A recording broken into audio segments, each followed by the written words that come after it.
Dahil may kakayanan ng pagdesisyon, kaya hindi ko lang po desisyon, kundi desisyon natin lahat. Bakit ako nagdesisyon?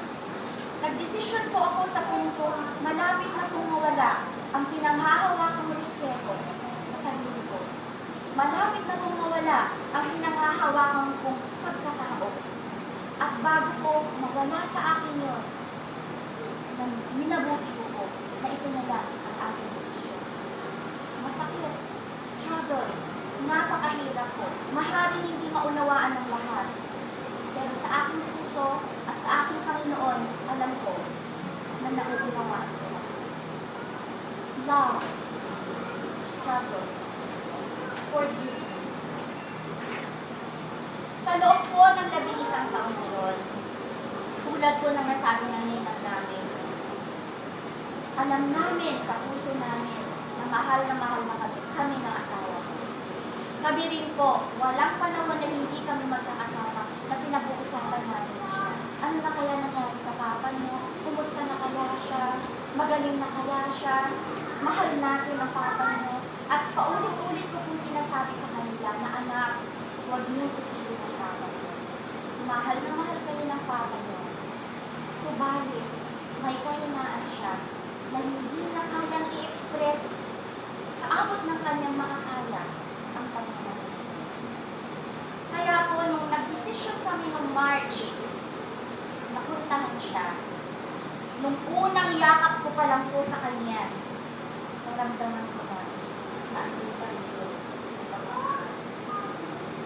Nung yakapin siya ng aking mga anak, siguro nakita niyo yung aking mga Facebook, may video, kitang-kita na mamdaman yung forgiveness sa puso ng bawat isa. Alam niyo po nung pag-uwi namin, sabi ko sa mga anak ko, anak, anong naramdaman niyo? Excuse me po, next po yung manang Rose.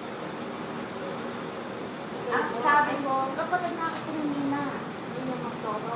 Ay, ito po magdala kami po ng sopas. Ito namin.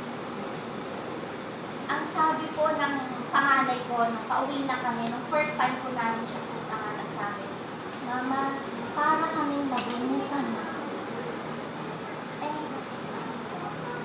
Yung forgiveness po na yun, ang unti-unting nagbalik sa amin ng komunikasyon, ng constant kumustahan sa telepono, sa text, dahil alam po namin na ang kalooban ng Diyos ay para sa amin muli magkasama. Compassion. Na-share ko na rin po ito kagabi. Alam niyo po, sa 4 o 5 araw na magkasama kami, kasama yung mga bata, tinatanong ko ang sarili ko, mabait ba talaga ako? Martir ba ako? O sadyang mapagpatawad ako? O sadyang ginagamit ako ng Panginoon para mag-mission? Para magbigay halimbawa sa mga katulad ko, sa mga katulad kong maaaring nakakaranas o nakaranas ng aking pinagdaanan. Kaya po minsan nabanggit ko sa mga bata, alam niyo anak, ang paniwala ko talaga, we are chosen. Our family is chosen. To testify about God's love.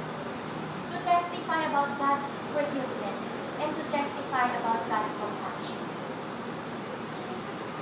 Alam niyo po, nung pagbalik namin ng Thursday, nagkaroon ng panahon, sabi na ng ano kanina, mag-usap-usap, bawat isa, talagang, ako at that point, ang role ko was to be a facilitator. Na sige anak, ano gusto mong sabihin?